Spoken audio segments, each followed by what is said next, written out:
Hello everyone, आज हम बात करेंगे क्लास 8 के एक्सरसाइज 8.3 की, जिसमें हम बात करने वाले हैं क्वेश्चन नंबर 6 और 7 की।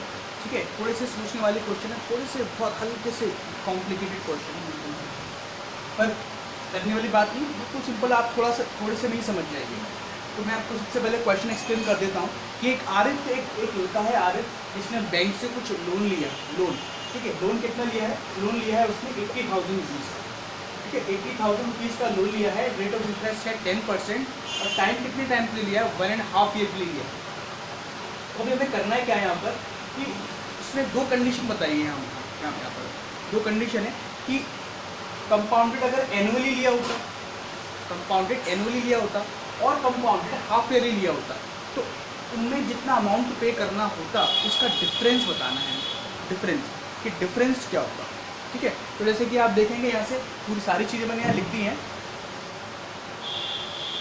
तो प्रिंसिपल मैंने लिख दिया, रेट ऑफ इंटरेस्ट लिख दिया है, टाइम भी लिख दिया है। तो सबसे पहले हम कैलकुलेट करेंगे कंपाउंडेड एनुअली के लिए। अगर रेट ऑफ इंटरेस्ट अगर कंपाउंडेड एनुअली है तो उसे कितना अमाउंट पे करना होगा। फिर कैलकुलेट करेंगे कंपाउंडेड हाफ ईयरली के अकॉर्डिंग, और फिर कैलकुलेट करेंगे उसका भी अमाउंट कैलकुलेट कर लेंगे, और उसके बाद निकाल देंगे दोनों का डिफरेंस। ठीक है, थोड़ा छोटा लिखने की कोशिश करूँगा कि साथ एक बार में ही बोर्ड पर आ जाए।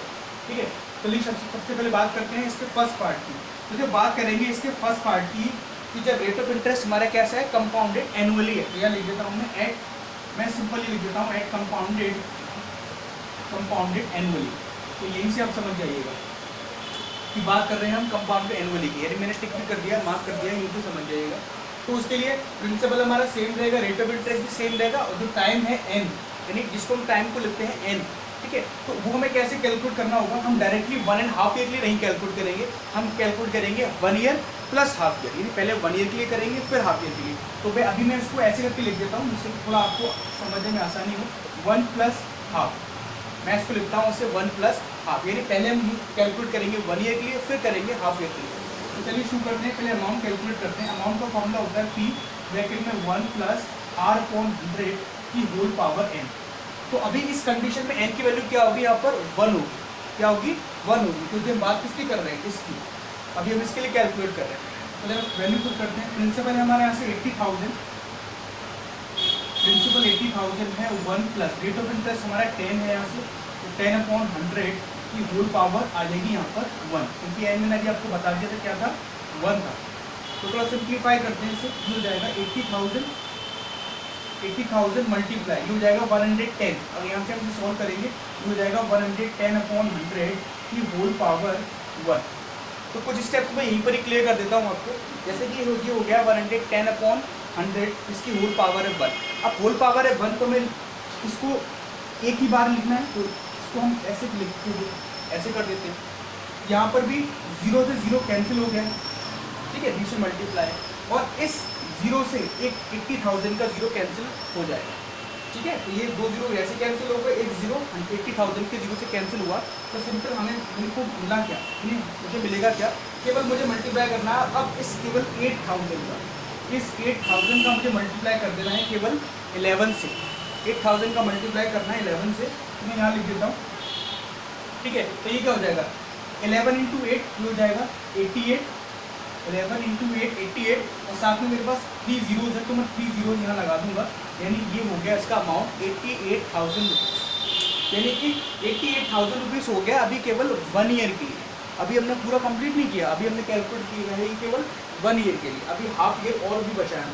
ठीक है, अभी हमारा फर्स्ट वाला केस ही चल रहा है। लेकिन थोड़ी सी बात समझने वाली बात यहाँ पर ये है कि अब जब हम नेक्स्ट हाफ ईयर के लिए कैलकुलेट करेंगे, जब हम इस हाफ ईयर के लिए, मैं इसको थोड़े बॉक्स टाइप में बनाता हूँ जिससे आपको अलग अलग समझ आए। अब हम बात कर रहे हैं इसकी, तो जब नेक्स्ट हाफ ईयर के लिए कैलकुलेट करेंगे, तो ये वाला जो अमाउंट है वो इस नेक्स्ट हाफ ईयर के लिए क्या बन जाएगा? प्रिंसिपल बन जाएगा। क्या बन जाएगा? प्रिंसिपल बन जाएगा। और इसके लिए हमें सिंपल वाला फॉर्मूला लगा देना है, जो सिंपल इंटरेस्ट वाला फॉर्मूला होता है PRT/100, क्योंकि पहले ईयर के लिए, जो फर्स्ट ईयर होता है उसके लिए compound interest simple interest same होता है। ठीक है, दोनों में कोई डिफरेंस नहीं होता, तो इसलिए हम उसी पर बेस को कैलकुलेट करेंगे। तो ये हमारा 88,000 जो अमाउंट है वो बन जाएगा इस हाफ ईयर के लिए, क्या बन जाएगा? प्रिंसिपल बन जाएगा। ठीक है, तो मैं यहाँ थोड़ा सा उसको ऐसे कर देता हूँ। अभी मैं यहाँ लिख देता हूँ for next half year. Next half year. तो इससे आपको समझ आ जाएगा, लेकिन अभी हम बात कर रहे हैं फर्स्ट पार्ट ही चल रहा है अभी हमारा, ये वाला चल रहा है। तो next half year clear calculate करेंगे, तो इंटरेस्ट अगर निकालते हैं आई मीन इंटरेस्ट, तो वहाँ यहाँ वही फॉर्मूला लग जाएगा P into r into t upon 100, ठीक है, P into r into t upon 100। तो फॉर्मूला वही है, प्रिंसिपल हमारा क्या, अभी मैंने आपको बताया था कि इस नेक्स्ट हाफ ईयर की प्रिंसिपल हमारा ये बन जाएगा। गलती से भी ये वाला मत लगा लीजिए, ये वाला प्रिंसिपल ये नहीं लगाना है, ठीक है। तो नेक्स्ट पार्ट होता है ना, जो फ्रैक्शनल पार्ट होता है, उसमें हम प्रिंसिपल क्या लगाते हैं, जो लास्ट ये हमने जो अमाउंट निकाला है वो हमारा प्रिंसिपल बन जाता है। तो ये हम लगा देंगे यहाँ पर 88,000 मल्टीप्लाई रेट हमारा वही रहेगा 10, और टाइम हमारा क्या आ जाएगा 1/2 आ जाएगा। टाइम हमारा यही तो है 1/2 है, ठीक है। और अपॉन में लगा देंगे यहाँ पर 100 ये वाला। तो चलिए सिंप्लीफाई कर लेते हैं थोड़ा से, इसे इस जीरो, ये 2 जीरो से ये 2 जीरो कैंसिल हो जाते हैं, ठीक है। और 2 1 टाइम, और ये बन जाएगा हमारा इससे कैंसिल करते हैं 2 4 टाइम और 0, 2 4 टाइम 0। तो बेसिकली हमारे पास बच क्या जाता है, एक तो ये बचा 440, ठीक है, मल्टीप्लाई बाय 10, और ये 10 भी बच गया, ठीक है। तो यहाँ से हो जाएगा 10 का से मल्टीप्लाई करते हैं अगर, तो ये हो जाएगा 4400। तो इतना इंटरेस्ट और आ गया, इतना इंटरेस्ट और आ गया। तो जरा हम यहाँ से इसका जो फाइनल अमाउंट निकालते हैं कि फाइनल अमाउंट एक्चुअली हो क्या गया, ठीक है। तो मैं यहाँ से लिख देता हूँ इफेक्टिव अमाउंट। तो मेरा इफेक्टिव अमाउंट से मतलब ये है कि वैसे अमाउंट तो हमने यहाँ भी निकाल दिया था, लेकिन ये फाइनल अमाउंट थोड़ी है, ये फाइनल अमाउंट नहीं है। तो इसलिए मैंने इसको बोला है कि इस फर्स्ट वाले पार्ट का ये इफेक्टिव अमाउंट यानी फाइनल वाला अमाउंट फर्स्ट पार्ट के लिए क्या होगा, फर्स्ट पार्ट के लिए जो फाइनल वाला अमाउंट है उसको हमने बोला है इफेक्टिव अमाउंट, ठीक है। तो वो कितना होगा, वो होता है हमारा अमाउंट क्या होता है, प्रिंसिपल प्लस इंटरेस्ट, ठीक है। हम क्योंकि इस केस की बात कर रहे हैं, तो अभी हमारे इस केस में प्रिंसिपल क्या था, इस केस में प्रिंसिपल ये था जो हमने यहाँ लगाया था 88,000, यहाँ लगा देंगे तो हो जाएगा 88,000 प्लस इंटरेस्ट हमने अभी जो निकाला है वो कितना निकाला है 4400, तो 4400 यहाँ लगाएंगे और सिंपल इनको हम ऐड कर देंगे, इनको यहाँ ऐड कर देंगे। तो जब ऐड करेंगे तो ये हो जाएगा 0 0 0 0 4 + 0 4 4 और 8 हो जाएंगे हमारे 12, और ये हो जाएगा हमारा 9, यानी ये हो जाएगा ₹92,400, ठीक है। 92,400 हो जाएगा यहाँ से ये। तो आई होप इसका फर्स्ट पार्ट जिसका यानी फर्स्ट पार्ट की जिसकी हम बात कर रहे थे, तो वहाँ से आपका इफेक्टिव अमाउंट हमें पता चल चुका है क्योंकि कितना है हमारा 92,400। अब मुझे सेकंड पार्ट सॉल्व करना है, इसलिए अभी मैं इसका ये वाला पार्ट इरेज कर देता हूँ, लेकिन मैं बस यहाँ लिख लूँगा, मैं यहाँ लिख लूँगा, नोट कर लूँगा कि हमारा फर्स्ट इफेक्टिव अमाउंट कितना आया। तो हमारे इफेक्टिव अमाउंट कितना आया था फर्स्ट पार्ट का 92,400, ठीक है। तो जरा मैं इसको यहाँ से इरेज कर देता हूँ, इसकी अभी हमें जरूरत नहीं है। बीच बीच में इसको खाली में छोड़ दिया, अगर चाहे तो इसका स्क्रीनशॉट भी ले सकते हैं।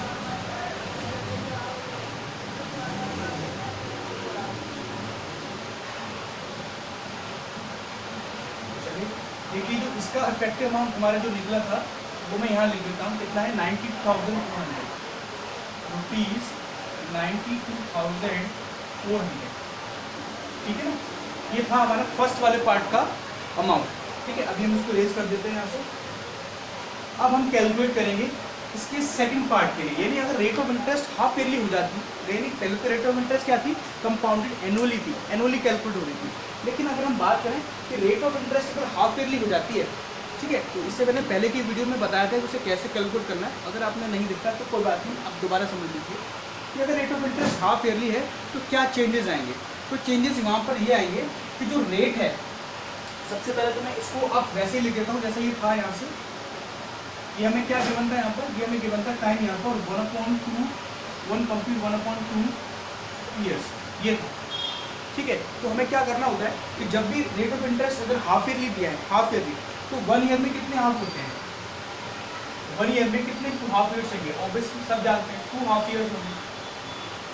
तो सारा खेल इससे ही करना है, सारा खेल इससे ही करना है हमें 2, यानी ये मेन नंबर है हमारा 2। तो हम क्या करने वाले हैं कि जो रेट है हमारा रेट, उसका तो हम 2 से डिवाइड कर देंगे। 2 से ही क्यों किया, क्योंकि 1 ईयर में 2 हाफ ईयर होते हैं, ठीक है। तो किसने हमें दिया था हाफ ईयरली, इसलिए हमने 1 ईयर में हाफ ईयरली निकाले कितने, ठीक है। अगर क्वार्टरली दिया होता तो हम 1 ईयर में क्वार्टर्स निकालते कि क्वार्टर्स कितने होते हैं। तो हाफ ईयर की बात कर रहे हैं अभी, तो हाफ ईयर कितने हैं हमारे 1 ईयर में 2 हैं, इसलिए रेट का तुम डिवाइड कर देंगे 2 से और टाइम का मल्टीप्लाई कर देंगे 2 से। आई थिंक आपको बात समझ आ गई होगी कि रेट का तो हम कर देंगे डिवाइड और टाइम का कर देंगे मल्टीप्लाई, किससे? 2 से। करना सब में किससे है? 2 से ही है।